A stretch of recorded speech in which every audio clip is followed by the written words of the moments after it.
बच्चों, चलिए प्रश्न पढ़ते हैं। अमोनिया बोरोन ट्राइफ्लोराइड से क्रिया करके एक उत्पाद बनाती है। NH3 एवं BF3 के मध्य आबंध है। हमें यहाँ पर प्रश्न के 4 विकल्प दिए हुए हैं। ए सहसंयोजी आबंध, बी समन्वयन आबंध, सी हाइड्रोजन आबंध, डी आयनिक आबंध। चलिए अब हम प्रश्न की मुख्य अवधारणा देख लेते हैं। तो यहाँ पर हमारे प्रश्न की मुख्य अवधारणा क्या होगी? हमारा जो अमोनिया होता है वो क्या होता है? हमारा अमोनिया जो होता है वो नाइट्रोजन तत्व का यौगिक होता है। इसे हम NH3, इसका जो है सूत्र होता है, इस पे क्या होता है, एक लोन पेयर भी उपस्थित होता है। और जो हमारा बोरोन ट्राइफ्लोराइड होता है, बोरोन जो है वो पी ब्लॉक के 13 समूह का तत्व होता है। और इसमें जो फ्लोरीन होती है वो हेलोजन समूह का प्रथम तत्व होता है। तो जो हमारा बोरोन ट्राई फ्लोराइड होता है वो क्या होता है? वो होता है BF3। ये ट्राइफ्लोराइड है क्योंकि इसमें 3 फ्लोरीन है, इसलिए इसे बोरोन ट्राइफ्लोराइड कहते हैं। तो जब हम यहाँ पर अमोनिया NH3 की संरचना क्या होती है? इससे जो है 3 हाइड्रोजन इस तरह जुड़े होते हैं। और यहाँ पर जो हमारा नाइट्रोजन है उस पर क्या होता है, एक लोन पेयर भी उपस्थित होता है। हमारे नाइट्रोजन पे क्या होता है, एक लोन पेयर भी उपस्थित होता है। इसकी अभिक्रिया हम BF3 बोरोन से कराते हैं। तो यहाँ पर जो हमारा अमोनिया है ये लुईस क्षार है। ये लुईस क्षार है क्योंकि इस पर एकांकी युग्म इलेक्ट्रॉन उपस्थित है, इसलिए ये किसकी तरह व्यवहार करता है? ये जो है लुईस क्षार की तरह व्यवहार करता है। और हमारा जो BF3 है बोरोन ट्राइफ्लोराइड, ये लुईस अम्ल की तरह व्यवहार करेगा। क्यों? क्योंकि इस पर कोई इलेक्ट्रॉन युग्म नहीं है और इसका अष्टक भी अपूर्ण है। यहाँ पर जो बोरोन है उसके पास सिर्फ 6 ही इलेक्ट्रॉन है, इसलिए इसका क्या, अष्टक अष्टक अपूर्ण है।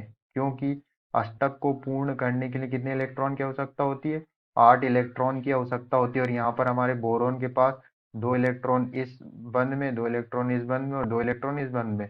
यहाँ पर कितने इलेक्ट्रॉन है? बोरोन के पास 6 ही इलेक्ट्रॉन है, इसलिए इसका अष्टक क्या है, अपूर्ण है। तो इसे यहाँ अष्टक जो अपूर्ण होता है, अष्टक जो अपूर्ण होता है, तो यहाँ पर जो बोरोन का जो कक्षक है वो क्या है, खाली है। और यहाँ पर हमारे नाइट्रोजन के पास क्या है, लोन पेयर है। तो ये जो नाइट्रोजन है जो अपने इलेक्ट्रॉन को, अपने जो लोन पेयर के इलेक्ट्रॉन को क्या कर लेता है, क्या कर देता है, इसके साथ साझा कर देगा। इसके साथ क्या कर देगा, साझा कर लेता है। पूर्ण पूर्ण रूप से स्थानांतरित नहीं करता, सिर्फ क्या करता है, साझा करता है बोरोन ट्राइफ्लोराइड के साथ। तो कुछ इस तरह से संरचना मिलती है हमें। नाइट्रोजन से जो अमोनिया में 3 हाइड्रोजन बने होते हैं और BF3 में इस तरह से जो है 3 फ्लोरीन जुड़े होते हैं हमारे बोरोन परमाणु से। और इनके बीच में जो है हमारा जो नाइट्रोजन है जो इस तरह से दर्शाता है कि इसने जो अपने लोन पेयर के जो इलेक्ट्रॉन है वो बोरोन को क्या किए, बोरोन के साथ क्या किया, साझा किया। जो इलेक्ट्रॉन का क्या किया, साझा किया। ये जो हमारा अमोनिया वो पूर्णतः इलेक्ट्रॉन को स्थानांतरित नहीं करता, सिर्फ साझा करता है। यहाँ पर बोरोन के साथ इलेक्ट्रॉन का क्या करता है, साझा करता है। और इस तरह जो इलेक्ट्रॉन को साझा करते हैं उनके बीच में कौन सा बंध उपस्थित होता है?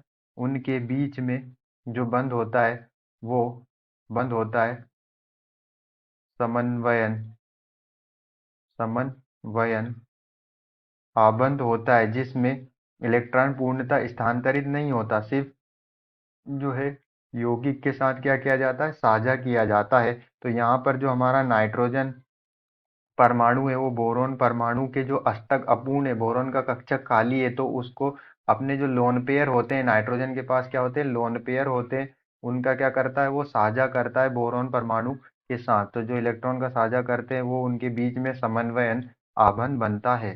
तो चलिए हम अपने विकल्प को चेक कर लेते हैं। विकल्प बी में हमें दिया हुआ है समन्वयन आबंध, यही हमारा क्या होगा, उत्तर होगा। आशा करते हैं आपको समझ में आया होगा। धन्यवाद।